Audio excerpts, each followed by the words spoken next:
하늘과 바다가 심상치 않습니다. 곧이어 강한 바람이 제주도를 휘몰아칩니다. 시속 20km 내외. 느림보로 올라오는 태풍은 새벽 거제와 부산 앞바다를 덮칩니다. 2003년 태풍 매비의 모습과 너무나 닮아있는 태풍 마이삭. 그리고 4일 뒤 마이삭을 뒤따라 올라온 태풍 하이선. 건물마다 유리창은 산산조각이 나고 무거운 컨테이너들도 성냥갑처럼 무너졌습니다.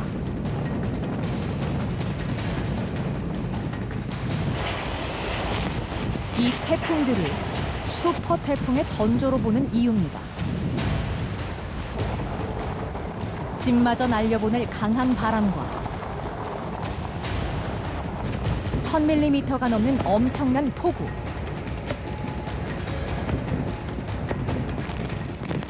연이은 이 태풍들은 우리에게 무엇을 경고하고 있을까요?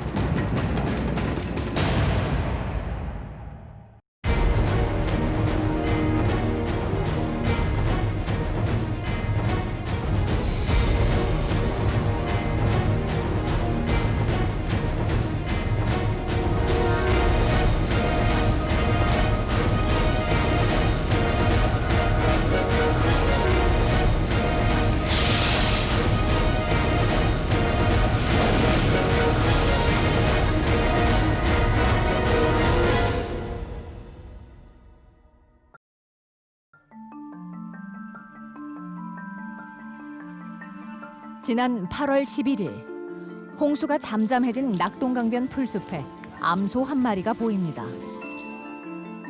귀에 있는 표식을 추적해 보니 합천의 한 농가에서 기르던 소입니다. 폭우로 나흘 동안 80km를 떠내려온 겁니다.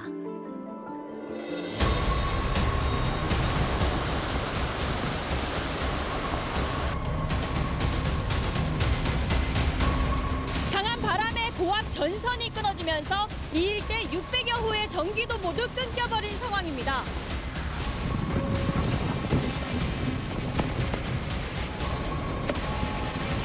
강한 비바람이 몰아치면서 이렇게 차량 통행이 불가능할 정도로 이곳 평화로 일대가 물에 잠겼습니다.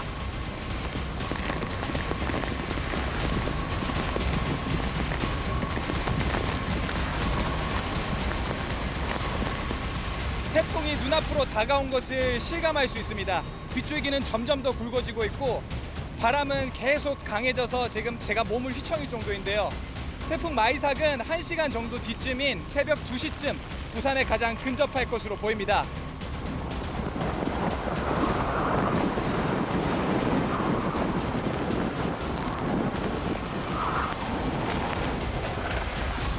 몸을 가누기 힘들 정도의 비바람이 불고 있습니다.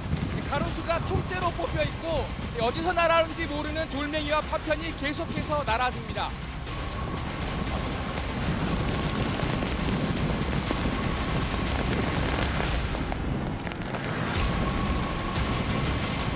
정말 가족이 힘들면서 강한 비바람이 불면서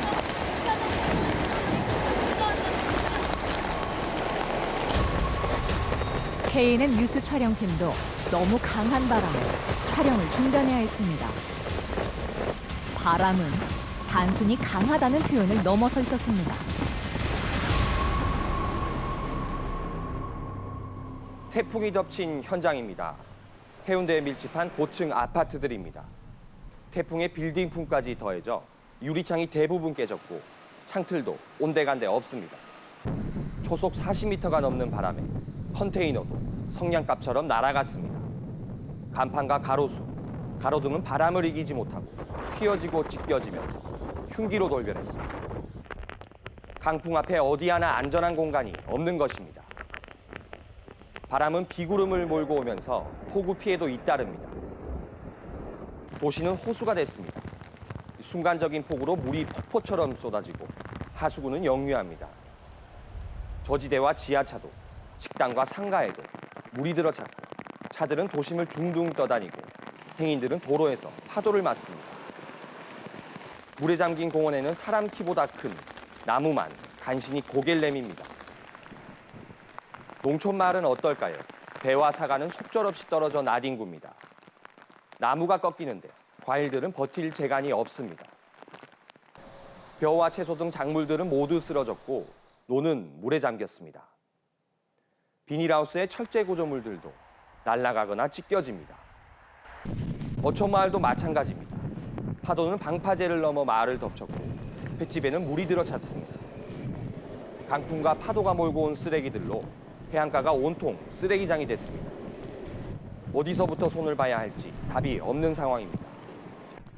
방풍망과 배수로를 점검했지만 초강력 태풍은 이를 비웃기라도 하는 듯 지나가는 곳 모든 것을 휩쓸고 갔습니다.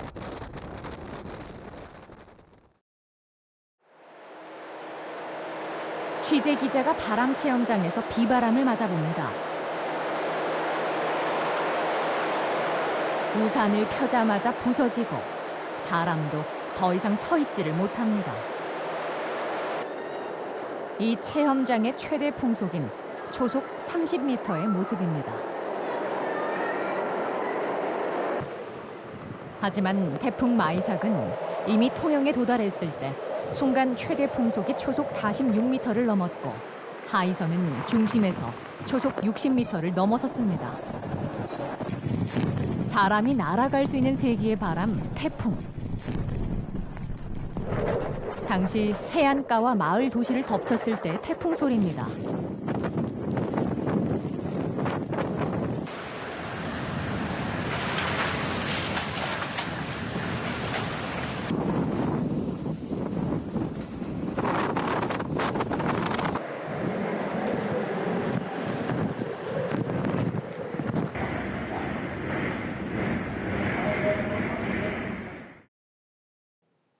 네, 적도 부근의 열대 바다는 태풍의 씨앗이 만들어지는 곳입니다.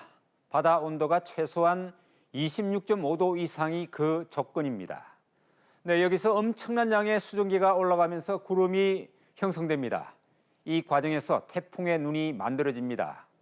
엄청난 회전력이 갖춰지면 하나의 태풍이 생겨납니다. 핵심은 바로 따뜻한 바다입니다. 네, 따뜻한 바다인 적도에서 엄청난 양의 태풍 씨앗들이 생겨나는 것을 볼 수 있습니다. 이 가운데는 열대성 저기압으로 사라지는 것과 수증기를 공급받으면서 태풍으로 북상하는 것들로 운명이 나뉩니다. 바로 바다 수온이 관건입니다. 태풍 마이삭이 올라오기 전 한반도 부근의 바다 온도는 30도를 가리킵니다. 태풍이 북상하면서 힘을 조금씩 잃어야 정상이지만 태풍 마이삭과 하이선은 그러지 않았습니다. 바로 한반도 주변 바다가 따뜻해지면서 태풍이 더 강해진 것입니다. 네, 나사에서 관측한 지난 2008년부터 2019년까지 10년간의 바다 수온 변화 모습입니다. 네, 계절별로 따뜻한 색깔이 오르락 내리락 하는 것을 볼 수 있습니다. 하지만 한 가지 공통점은 해가 갈수록 여름철 바다가 더 따뜻해지고 있다는 것입니다. 네, 한반도 주변 바다가 유독 심합니다. 네, 바다가 뜨거워지고 있는 것입니다.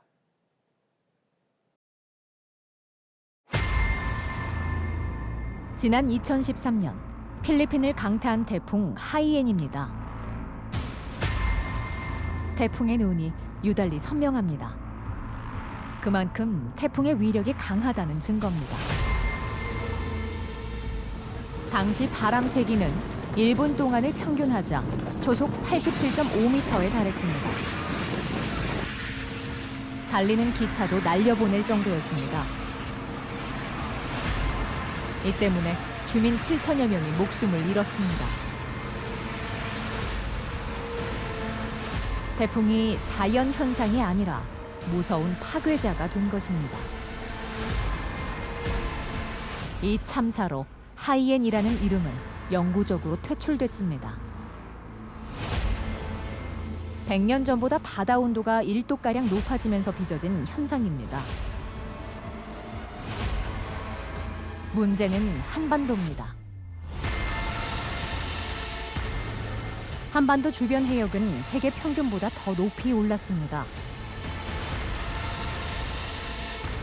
지난 8년간 2도가 높아졌는데 상승 속도도 빨라지고 있습니다.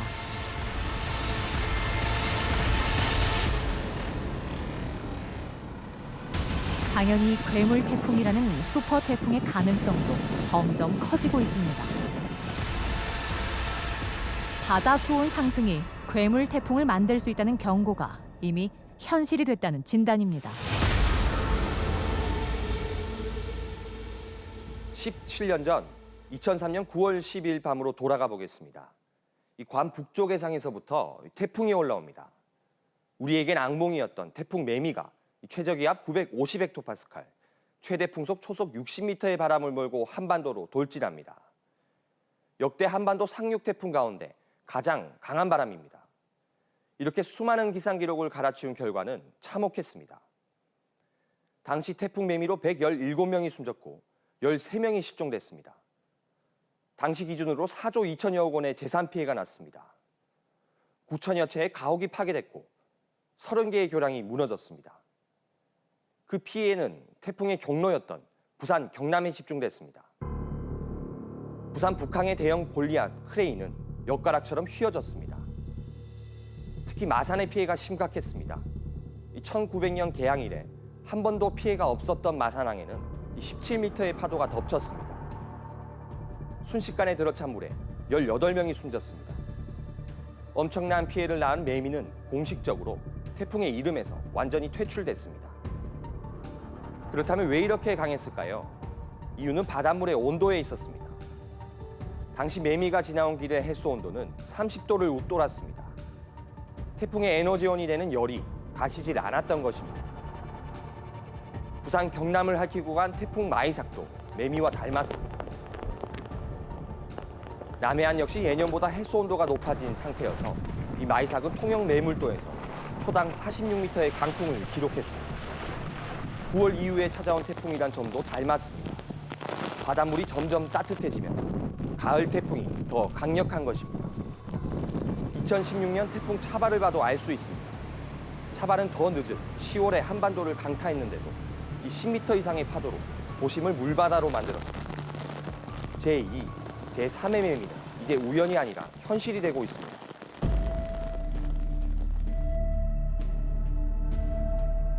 중국 양쯔강은 이름만큼이나 중국 대륙을 가로지르는 긴 강입니다. 하지만 2020년 올해는 물폭탄으로 혹독한 시련을 겪고 있습니다. 도시 자체가 아예 호수로 변했습니다.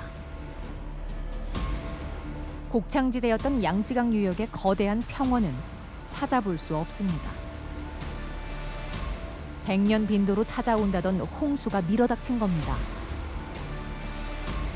이로 인해 200년 빈도의 홍수도 감당하도록 설계됐다던 세계 최대 샨사댐은 물을 흘려보내기에 바빴습니다. 댐 붕괴 위기설까지 끊임없이 제기되기도 했습니다. 어쨌든 100년 만에 찾아왔다는 이번 홍수의 원인은 이상기후였습니다.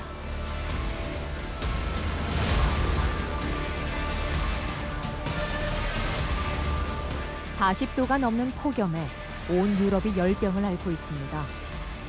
미국 데스밸리에서는 54.4도를 기록하면서 지구상 최고 기온이 나와 논란이 되고 있습니다.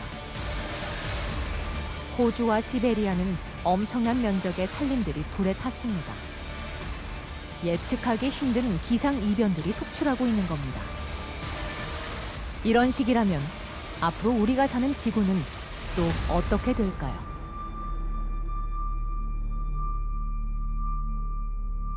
네, 미 항공우주국 나사가 100년이 넘는 기간 동안 지구 온도 변화 데이터를 시뮬레이션했습니다. 네, 색깔이 붉은색일수록 상대적으로 지역별 온도가 높아지는 곳입니다. 시간이 갈수록 지구 온도가 전체적으로 빨간색이 많이 나타납니다. 지구가 무더워지고 있다는 것입니다. 네, 대표적으로 북극을 중심으로 한 시베리아 그리고 한반도를 중심으로 한 동북아시아의 온도 변화가 눈에 띕니다. 네, 기상관측 100년의 역사 속에서도 1도를 넘지 않은 평균 0.87도 상승했습니다. 하지만 한반도는 2배 가량인 1.8도가 올랐습니다. 네, 여기서 비가 내리는 패턴은 어떻게 변했을까요? 네, 푸른색일수록 강우량이 많아지고 노란색에 가까울수록 가뭄이 극심해집니다. 이 시뮬레이션은 가뭄과 폭우 지역의 구분이 사라지면서 예측이 어렵게 됨을 말해줍니다. 적도를 중심으로 강우량이 늘어나고 특히 한반도를 중심으로 폭우가 증가합니다. 그 원인을 들여다봤습니다. 바로 온실가스가 있습니다. 석탄 등 화석 연료를 태우면서 나오는 이산화탄소가 대기 중으로 뿜어져 나오기 때문인데 그 양이 엄청납니다. 북광고인 북미와 유럽 그리고 우리가 포함된 동북아시아 국가들이 CO2 배출량의 주범들입니다. 이 때문에 대기 중 이산화탄소 농도는 해마다 늘어납니다. 결국 최근 마지노선이라는 400ppm을 넘어섰습니다. 여기서 시간을 거꾸로 돌리다 보면은 지난 1980년부터 그냥 늘어난 게 아니라 기하급수적으로 늘어난 것을 알 수 있습니다. 그리고 1000년 전으로 거슬러 올라가도 CO2 농도가 지금처럼 높은 적은 없습니다. CO2가 온실 역할을 하면서 지구의 기후를 바꾸어 놓은 것입니다. 산업혁명이 시작될 무렵부터 각 나라별 지역별 이산화탄소 배출량입니다. 산업이 시작되고 화석 연료가 급속히 소비되는 지역을 중심으로 그래프는 솟아오릅니다. 이 과정에서 지구의 온도도 상승하고 현재는 1도 가까이 오른 것이 됩니다. 그리고 이 시뮬레이션은 이것으로 끝이 아님을 말합니다. 바로 CO2가 지금처럼 그대로 배출될 경우 지구 온도는 한계점으로 인식되는 1.5도를 넘어서고 곧 파국으로 치닫게 되는 것을 보여줍니다.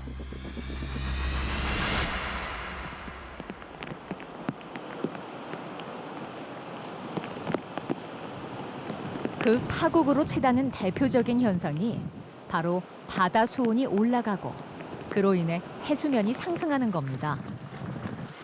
태풍이 강해지는 것은 이미 경험하고 있는 현상이죠. 하지만 그 전에 이미 1차적으로 북극의 얼음이 녹고 있습니다. 지구온난화가 시나리오가 아닌 현실임을 증명하는 시뮬레이션입니다. 30년의 격차를 두고 북극의 얼음을 비교하자 한눈으로 봐도 얼음량에서 큰 차이가 나옵니다. 지난해인 2019년 한 해만 보면 빨간 선은 과거 얼음으로 덮여있던 표시입니다. 빠르게 녹아내리는 게 지금의 현실입니다. 연구자 외에 지구상에 유일하게 사람이 거주하지 않는 얼어붙은 땅, 남극입니다. 하지만 이곳에도 심각한 변화가 이미 시작됐습니다. 바로 빙하의 두께가 얇아지고 있는 겁니다. 조사가 시작된 1990년 이후로 붉은색일수록 두께가 빠르게 얇아지고 그로 인해 움직이는 속도도 빨라지는 것을 알 수 있습니다. 이 시뮬레이션은 지구온난화와 직접 관련성을 짚고 있진 않지만 빙하 자체가 빠르게 녹고 있는 것만큼은 분명하다는 것을 말해줍니다.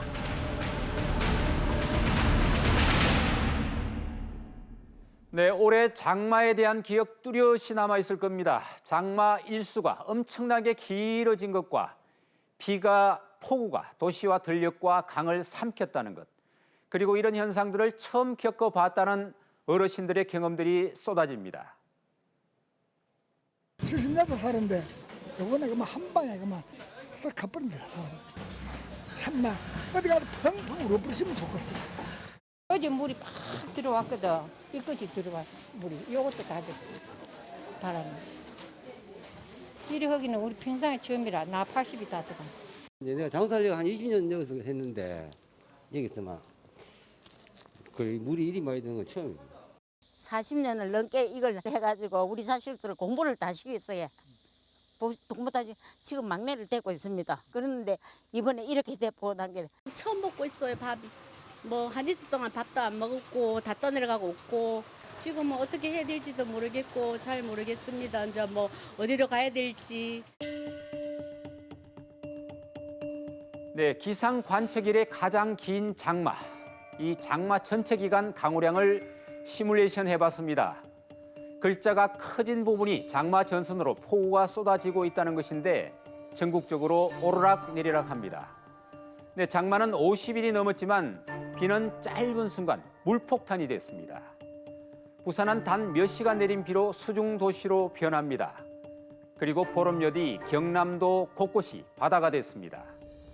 네, 1시간 만에 81.6mm가 내리고 한나절 만에 400mm가 넘게 내린 것입니다.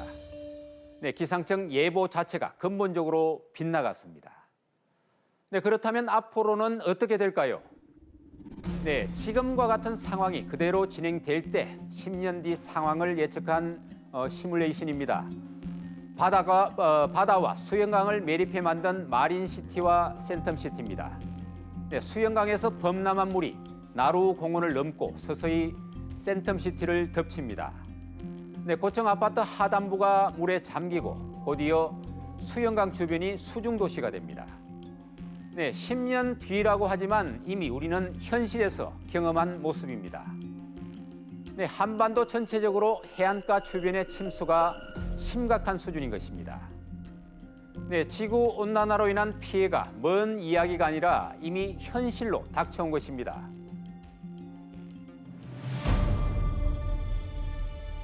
그리고 2020년 올해 이번 여름은 유독 미래의 재난으로 생각했던 현상들을 앞당겨 경험하는 첫 해로 기록될 것으로 보입니다. 사람과 차들이 다니는 멀쩡한 도심 골목길입니다. 하지만 비가 내리붓기 시작하더니 급류가 시작됩니다. 차가 배처럼 둥실 떠내려갑니다. 사람들은 공포에 사로잡힙니다. 할 수 있는 것이 아무것도 없습니다. 골목길이 계곡으로 돌변하는데 불과 30분이 걸렸습니다. 슈퍼 제방으로 쌓았다던 낙동강 제방도 무너졌습니다. 화개장터는 바다가 되고 한 번도 겪어보지 못한 물폭탄을 고스란히 받아들여야 했습니다. 태풍에 대한 대우도 달라졌습니다. 이젠 매우 강으로 등급을 매기던 것에서 초강력이라는 계급장이 새로 만들어졌습니다. 태풍 마이삭도, 하이선도 초강력의 등급을 받았습니다. 제주에서만 태풍으로 1000mm가 넘는 전무후무한 물폭탄을 안겼습니다. 우연처럼 가끔 찾아왔던 슈퍼 태풍이 이제 일상처럼 한반도를 위협하고 있습니다. 태풍이 만들어지는 위치가 저 필리핀 부근이 아니고 지금처럼 좀 더 북쪽으로 올라오게 됩니다. 이 전향하는 쪽도 약해지거나 더 북쪽이 되면 일본 쪽으로 가던 것들이 우리나라 쪽으로 저 마산이나 부산 쪽을 통해서 울산 쪽으로 빠져나간다든가 그런 경향들이 좀 많아질 거로 보고 있습니다. 이제 우리들은 기후변화에 따른 위기를 온몸으로 체험하는 첫 세대가 됐습니다. 한 해 전인 지난 2019년 태풍의 숫자가 그렇습니다. 무려 29개의 태풍이 만들어지고 일부는 한반도를 덮쳤습니다. 그야말로 바람잘 날이 없이 피해를 안긴 것입니다. 올해는 어떤가요? 54일이라는 최장기간의 장마가 내렸습니다. 멀리 갈 필요 없이 부산 경남의 막대한 피해에 기후위기를 절감했습니다. 전국적으로는 50명이 숨지거나 실종됐고 1079곳에서 산사태가 발생했습니다. 긴 장마로 바닷물의 염도가 떨어지면서 바다엔 산소가 부족한 빈산소 수계 현상이 잦아졌고 결국 어민들에게 피해가 돌아갔습니다. 재난은 가정의 주머니 사정까지 위협하는데요. 채소 등 농작물이 귀해지면서 이 소비자 물가도 올랐습니다. 장마만 피해를 준 것이 아닙니다. 폭염도 우리를 위협했습니다. 2000년대 이후 재난으로 인한 사망자 가운데 이 폭염으로 인한 사망자가 600여 명으로 가장 많았습니다. 폭염이야말로 지구온난화로 인한 소리 없는 살인자였던 것입니다. 재난에 가까운 기후위기를 온몸으로 느끼고 있습니다. 녹색연합이 한국갤럽에 의뢰해 시민 1,500명을 대상으로 실시한 설문조사를 보겠습니다. 최근 기후변화를 기후위기로 인식하는지 묻자 응답자 가운데 95.8%가 이 폭우 등으로 기후위기의 심각성을 절감하고 있다고 답했습니다. 그렇다면 그 책임은 누구에게 있는지 물었더니 이 36.9%가 정부를 꼽았고 28.5%가 기업과 산업을 그리고 개인이라고 답한 사람도 25.3%로 적지 않았습니다. 대책에 대해서는 응답자의 90.8%가 2030년까지 온실가스 감축을 강화해야 한다고 입을 모았고 2050년까지는 온실가스 배출량을 제로에 가깝게 만들어야 한다고도 답했습니다. 온실가스 배출의 주범이라 할 수 있는 화석에너지에 대해 물었습니다. 이 81.6%가 신규 석탄 발전소의 건설 중단을 외쳤고 90.7%가 재생에너지로의 전환을 주장했습니다. 자연재난을 몸으로 느끼면서 이제 빠른 대책을 요구하는 것으로 인식이 바뀌고 있음을 말해줍니다.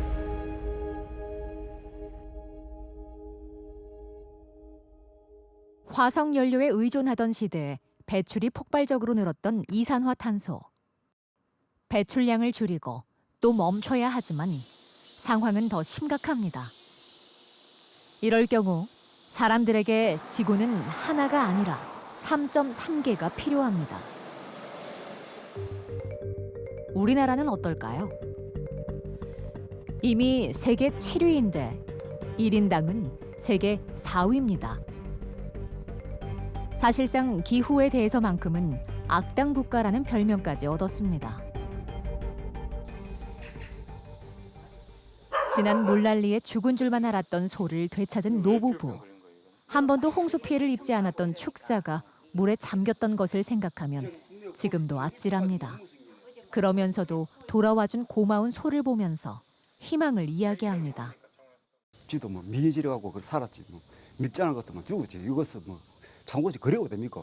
차원에 어디 가고 소가 전이강에 눈물이 흘립니다. 죽을 때까지 피하고 뭐 다음에 묻어줘야지. 하지만 이번엔 거대한 태풍이 올라옵니다. 태풍 바비에 이은 태풍 마이삭, 그리고 마이삭이 소멸되기도 전에 만들어진 태풍 하이선. 공통점은 너무 강해졌다는 것과 북상하면서 에너지를 더 먹고 더 커졌다는 것입니다. 기상현상의 하나였던 태풍이 이미 괴물이 되고 있음을 우리는 이제 온몸으로 경험하고 있습니다. 앞으로 어떤 태풍이 올지, 그보다 어떤 기상이변이 우리를 덮칠지, 과학의 시대, 예측은 오히려 더 힘들어지면서 다시 하늘을 쳐다보며 안녕을 빌어야 하는 시대가 되고 있습니다.